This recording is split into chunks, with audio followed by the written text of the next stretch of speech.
Uncle Doug. Uncle Dan. Here's the thing. Uncle Mark's been cagey over there. It's a week of caginess. He's got something to tell us, but he won't tell us. He won't tell us. So maybe if we get all the nieces and nephews listening, he'll talk about it. I have secrets. What are you talking about? Are they for sale? Uncle Mark? Everything's for sale, baby. Well, today this is a thing I've wanted to talk about for a while. And before we jump into it, let me start with a disclaimer. Okay. Which is not a trigger warning. That this is all publicly available information. Okay. This can be found with one deep Google search. So, okay, this has all been out there for many years. I've just kind of pulled it all into one place to have a fun chat about it. Right. All right. I'm suddenly nervous, Uncle Doug. I'm not. Okay. Go ahead. So this is a pretty hard one to slot into one of our categories. It's for sure a sacred cow, and I don't know if it fits into the garden of the gods or the graveyard of the gods, because beyond all possible logic, living people somehow believe this thing is real. Oh. Just not very many. And it's not really a god, but some kind of bad guy, but not a devil. Oh, and before I'm done, we'll talk about Stan Lee's probable unintentional role in this madness. Yeah, the recently deceased Stan Lee. So. One more disclaimer before we dive in. If you're a Scientologist and for some reason you listen to our show and you wish to remain a Scientologist but have not yet reached OT3, turn the show off now. No. Fair warning. Or you should probably keep listening. Just start making your checks payable to the How To Heretic. Yeah, exactly. Yeah, just stick with us until the Patreon section. Okay. So now that our pre-OT3 Scientologist listeners have tuned out, today, uncles, I want to talk about a guy, fun guy, who ruled this sector of the Galactic Confederacy just a short 75 million years ago. Wow. And who is still alive and well in an electronic prison in either the French Pyrenees or something called a Martian report station. Really? Yeah. Wow. He's not spinning through space in a mirror. It's a little like he's like the General Zod and the super cool space lesbian from Superman 2. He's just as likely to be real. People of Tigiak, please put your ghost hands together for Xenu. Oh my God. Oh, I hate you guys so much. You guys had that worked out beforehand. Doug had that all. She was so excited for that. I'm so glad I downloaded that app. I'm so mad right now. Cody, edit that out. So, who? Most sane, normal people are asking? Well, 99.999% of you good people of Earth, I mean Tigiak, who've never heard of the depositor of all life on Earth, the reason you and me and everyone you've ever known is here on this prison planet is because this frustrated space bureaucrat from the late Cretaceous period conceived a triple-stacked Bond villain murder method for billions of our forefathers, so here we are. Oh, my God. All that makes sense. Scientology is a new religion, but its truth claims reach further back in time than even the Jains, who, as Uncle Dan explained to us, claim their philosophy was founded more than 1 million years ago. They do indeed. And at least as far in space as the Mormons. Kolob, who believe God's summer home is on the very distant planet /star, Kolob. Wow. But it can be reached by the righteous in the science speak measure of time-space distance called the twinkling of an eye. Yeah, you can hide there. You can hide there. Just high away. I believe, is it H-Y-E or H-I-E? H-I-E. Is it? Yeah. I did the segment on it. I can't remember. Well, you haven't twinkled there for a while. You'll know one day soon, Doug. So today, our story starts a short 4 quadrillion years ago. Wow. Yes, uncles, that's quadrillion with a Q. That's a 4 followed by 15 zeros. All right. That's plenty. I know the university eggheads think the entire universe is a mere 13.8 billion years old, but one L. Ron Hubbard knew that science underestimated the real age of the universe by at least 307,692 times. Listen, if you've ever met an astrophysicist, they're always forgetting to carry that too. Math is not their strong suit. They're shit at math. So I say at least because that's not the beginning of Hubbard's universe.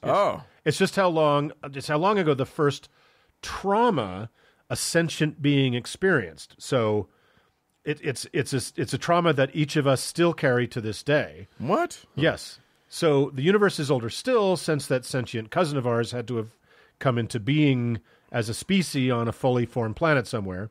So tack on another few billion years, which is barely a rounding error in this timeline. Yeah. Hey, guys, it's time for one of our patented Guinness Book of World Records facts. Most eaten Boston baked beans. That's you. That's me. Yes. Would you quit bragging just about that? Just before we got into this room together. I'm still farting. Quit bragging about it before we go on the air. So, what science fiction writer holds the undisputed record for most published works of fiction ever? Take a crazy stab. Joseph Smith. Oof. Moses. Actually, it's our friend L. Ron Hubbard. LRH himself. L. Ron Hubbard. He wrote science fiction in what's kind of the golden age of science fiction. The astounding science fiction age. And science fiction writers. Golden just because there was so much of it. There was so much Not of it. because it was good. Some was good. Some of it was Heinlein and Asimov were all writing at the same time.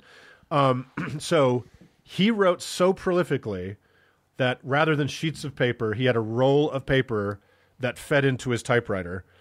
Is that true? It's literally Got it true. off a roll? That's brilliant. Just to save him the time of replacing the paper. Right. Wow. So, I don't know why I brought that up. It doesn't seem to relate to the story at hand. It's very strange that you would bring that up, because just what you're saying is that the man to whom the universe's secrets were revealed in their truth, yes, also happened on the side to have been a guy who professionally just made up stories and facts about pure space coincidence and the universe. Yeah, it's just was stupid. I don't see the relevance. Stupid of me to brought it up. Not germane to our discussion. Waste of time tangent right there. All right, sorry, Guinness Book of World Records. We'll insert your facts at other points. Back to that profoundly formative event 4,000 trillion years ago. You see, guys, a standard working class Thetan, which is a Greekish word, not a real Greek word, a Greekish word, L. Ron Hubbard invented that basically means a spirit or being, was minding his own business on a planet Hubbard didn't bother to name somewhere, when suddenly he heard some snapping noises. Then he was bathed in light. Was it like bubble wrap popping? It was probably the trauma of bubble wrap. Was it the Sharks and the Jets behind him? You guys aren't taking this trauma seriously. Then he was bathed in light. Oh, no. Then he saw, for real, a chariot followed by a cherub playing a trumpet. Wait. Then there were more snaps, and then he was in darkness. Wait. That is the entirety of his trauma. Wait. So the trauma, this was the original trauma. Yes. Was a guy heard snaps and saw a chariot and a trumpet and a baby. And a baby. So some octopus-like creature on some unknown planet right. saw a cherub, a trumpet, and a chariot. Which sounds to me like it comes out of like biblical kind of iconography. Yeah, I mean, and this was the first trauma that a creature...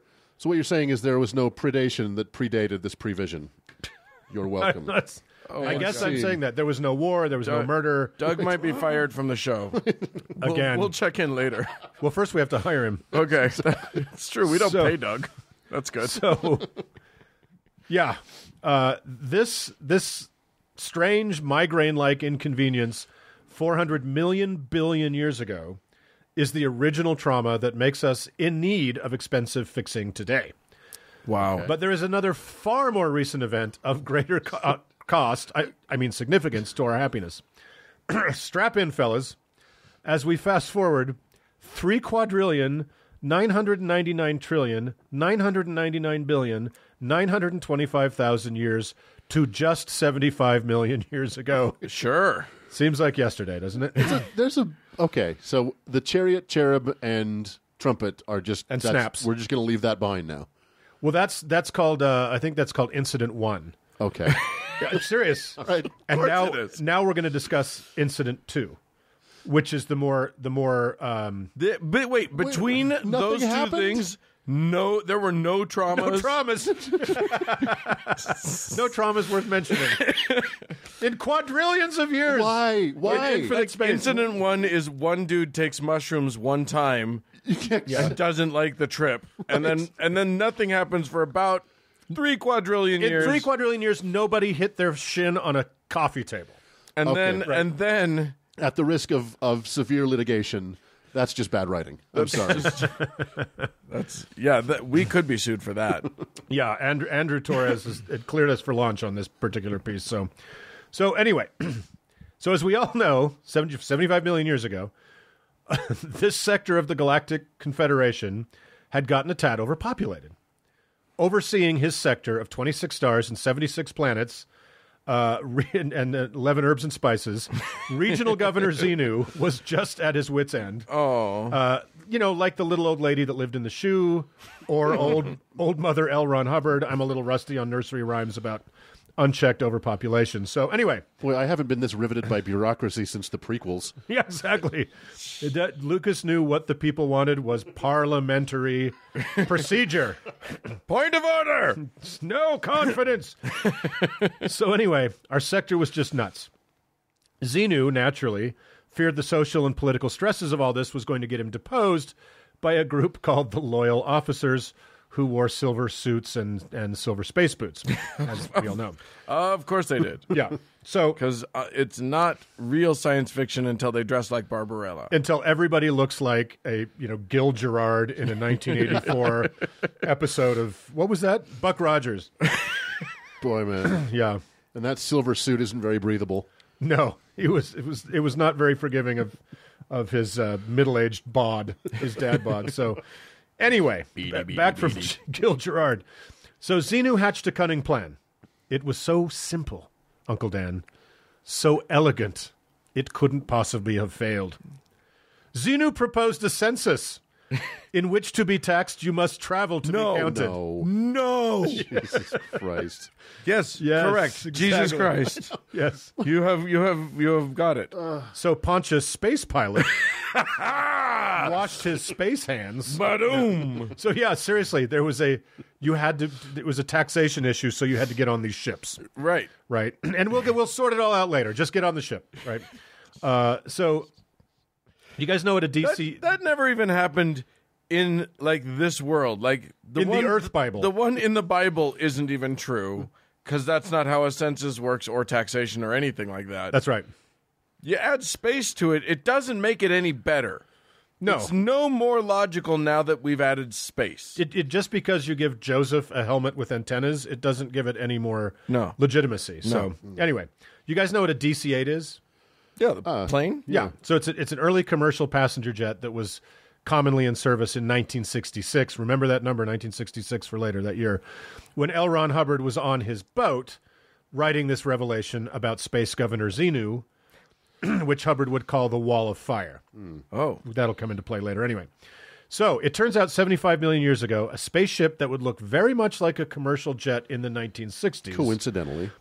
is what dastardly Xenu would use to transport the 167 billion now frozen tax travelers from various suns and planets to the sector to Tigiak, known these days as our home address, Earth. All right. Okay. So, the 167 billion Thetans were frozen in something like coffins full of alcohol and glycol. Hubbard was that specific. Okay, Sure. two things that have a very low freezing temperature. But Yeah, fine. Well, no, that's why. You got to get them real cold. Yeah, okay. And by the way, that didn't kill these people. Oh. So I looked up the dimensions of a DC-8 online. Okay. And if you really cram them in, you could fit maybe 100 frozen Thetan coffins in one ship. You're assuming that they're our size. They could have been littler. You could get 110 in. I think there are. Okay, 110. And you have to leave some room for sack lunches for the crew. Yeah, but you don't need bathrooms because so you get a couple more. Well, the pilots. Oh. Yeah. So diapers. that would require, like the crazy woman who wore the astronaut diaper. Yeah, kill exactly. her boyfriend across. Anyway, we'll earn another segment. So that would require 167 million spaceships For perspective, the U.S. made just 300,000 aircraft during all of World War II. And it could have been one really, really big DC-8. I'm just saying. No, he said they looked just like them. So scale, I would imagine the scale was the same. Okay. Right? Yeah. Fine. If only we could ask LRH what the scale of the plane was. That would be a DC-8 so big that you would enter the back at your planet and out the front here on Earth. Yes, exactly. Okay, fine. Can Xenu make a DC-8 so big that he can't fly it? Is the age-old question. Yeah. So anyway, it would require those 167 million spaceships flying from other star systems, and the closest of which is 4.3 light years away, would take 4.3 light years to fly here from the close one if, and it's a big if, Xenu's petite space jets could go light speed, which, with the technology of the Cretaceous period, I'm guessing probably not. So I think they just add a couple of jets onto those DC-8s, and they'll get there. Well, when you're a jet, you're a jet at light speed. Okay. No, bear with me. It gets better. So let's leave aside the devil and his vexing details. Like all legendary pioneer stories, how it is we crossed such gulfs of space and time tends to be viewed through rose-colored space helmets.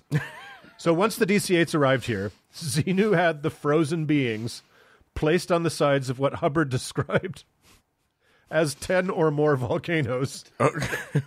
It seems a guy that's comfortable with numbers as large as quadrillions could easily be specific with numbers between 10 and 20. Yeah. Damn you, detail devil. But he's so detailed about certain things and not about others. But, It's bizarre. I mean, it almost sounds made up, but... Yeah, but he did choose the DC-8 over the DC-10, which to me makes it true. An L-1011 is a wider body, more thetans, fewer planes, fuel efficiency. Yeah, but that DC-8's got the comfort.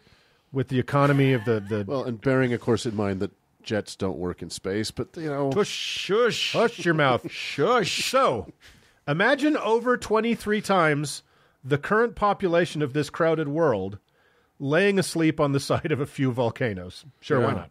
All right. Not content just to abandon these frozen chosen on the volcanoes of this garbage planet, Xenu then dropped 1960s Earth-style hydrogen bombs into the volcanoes to double dog murder the sleeping thetans. Why not just push them out of the DC-8s into space? Why not just fucking freeze them to death?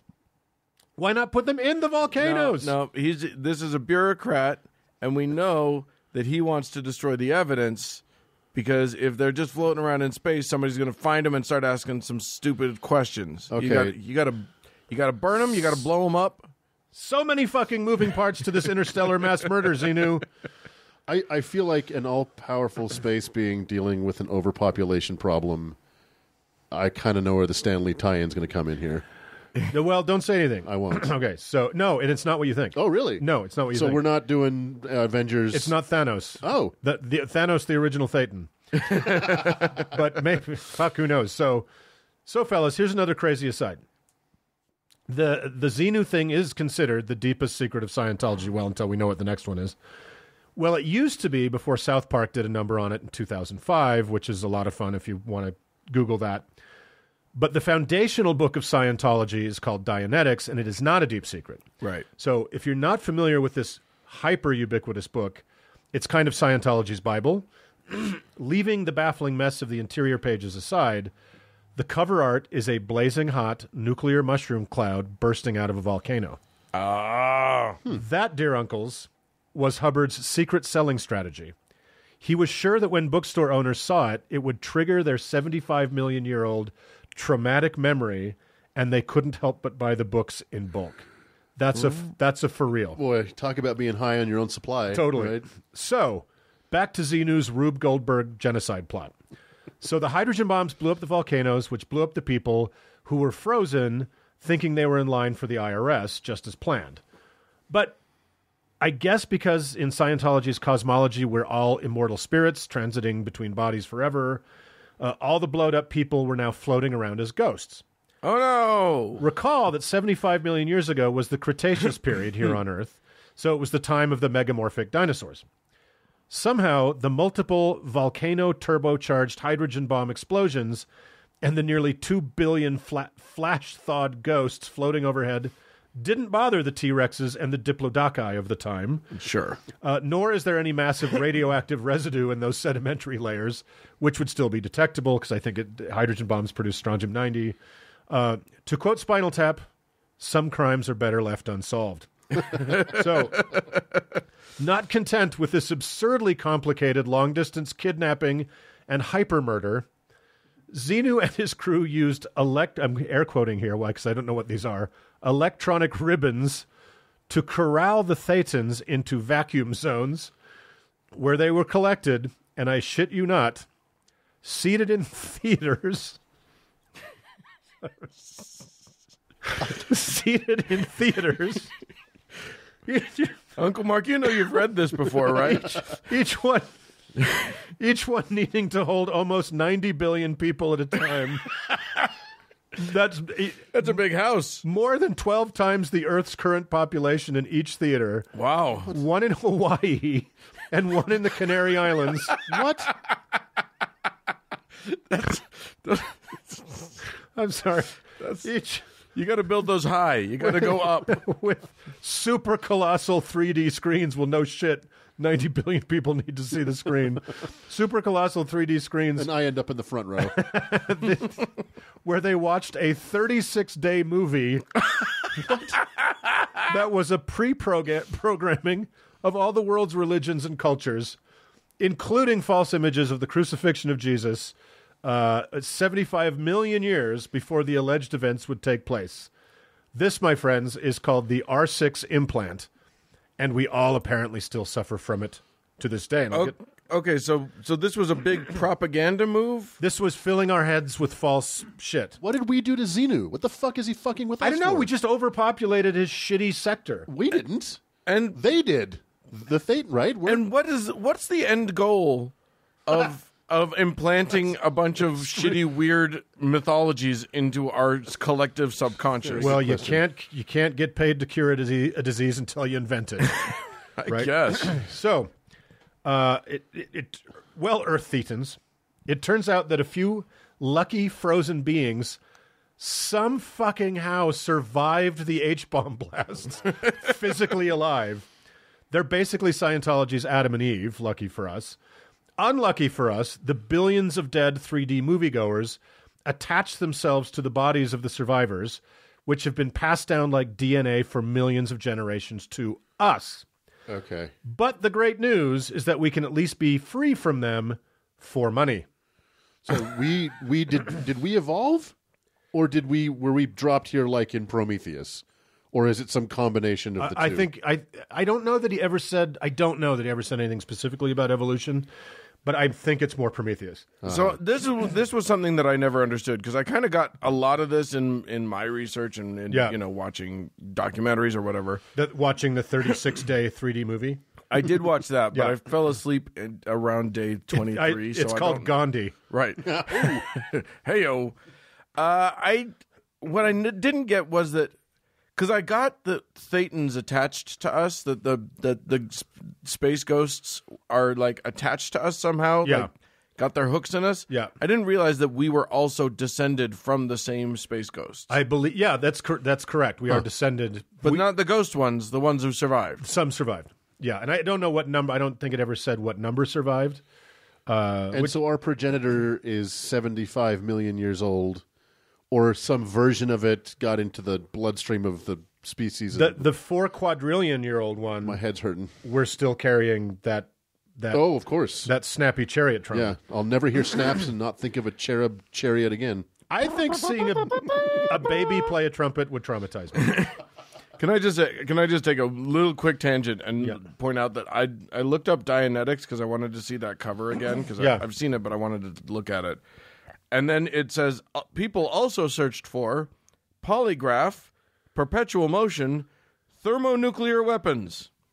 I just thought that was funny. Weird. That is an interesting and suddenly worrying diversion. And perpetual polygraph. Yeah, exactly. So, as I said before, such a visionary was L. Ron Hubbard that he discovered the disease and then he began selling the cure. So, Hubbard did indeed discover what we now know is called the Wall of Fire, what Scientologists pay north of $100,000 to call OT3, which means Operating Thetan 3, when he was avoiding the long arm of the IRS sailing near the Canary Islands. This journey was treacherous, but worth it in order to heal mankind. He claimed to be the only being capable of witnessing these truths and surviving in 75 million years, though it apparently cost him a broken back, a broken knee, and a broken arm. Somebody fell drunk onto the deck of his ship. Exactly right. He also warned anyone who tried to undo the R6 implant would surely die. Oh. Of pneumonia. Pneumonia. Slow, very treatable, but also sometimes fatal. Such a weird villain, our friend Xenu. So God. I watched Leah Remini, the mother of dragons as far as Scientology is concerned, on a video explaining the momentous day she received the knowledge gained by passing through the wall of fire, level OT3. Wow. She'd already paid well north of $100,000 to reach that level. Sure. She then wrote a check for, I think it was $5,000 just for that information to receive the OT3 brief, which is actually locked in a briefcase with a code. Yeah. So you go into a secure building, you go into a secure part of the building to like a bulletproof glass thingamajig where there's a person behind, and you prove your identity and all this shit. And they whisper the code. And they push, they tell you the code, and it's like getting your temple name. They say 1, 2, 3, 4, 5. Is any number above 10? It is a 4 quadrillion digit lock. It takes days. So they push the briefcase through. You go into another room with a high level minder. You enter the code on the tumbler and open the briefcase. Right. So it's like Cold War absurdity. So when you open the briefcase, and you can look this up online if you want to. Somebody's got a picture of this online.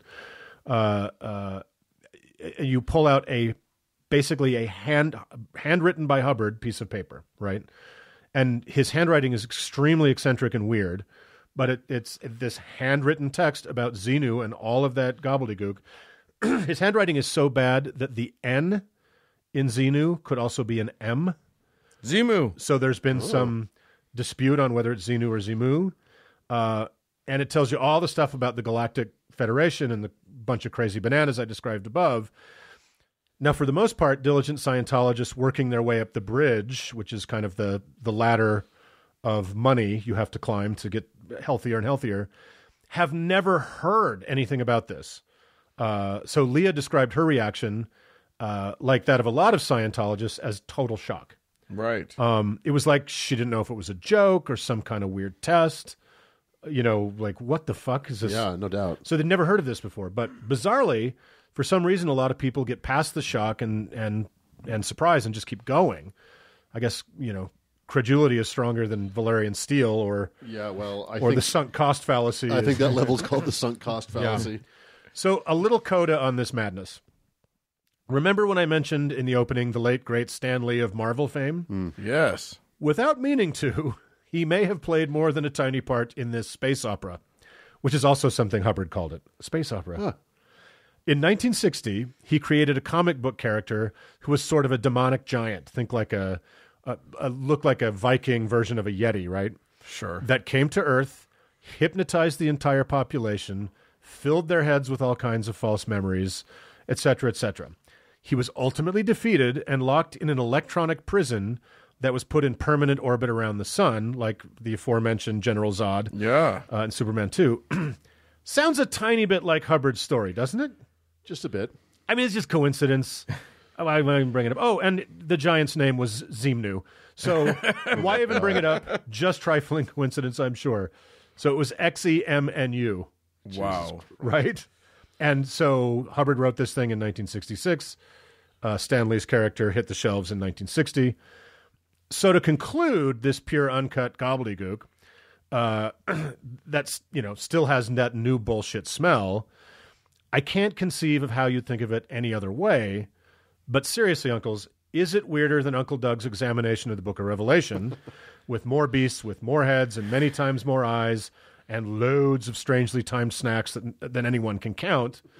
Is it weirder than a virgin birth of a man god who is both unkillable, but pretends to be killed and later eaten by those who love him every Sunday, but still lives forever. Right. Who is also his dad and a ghost with no name. Right. Is it weirder than Mormons getting to be gods of entire universes if they pay their tithing and don't jerk off?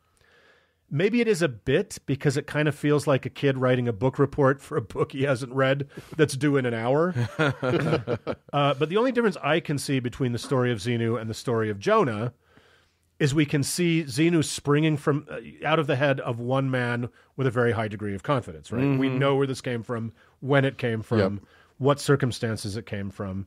So will thousands of years of time give Hubbard's hasty Xenu space opera the patina of ancient wisdom all those other ridiculous tales enjoy?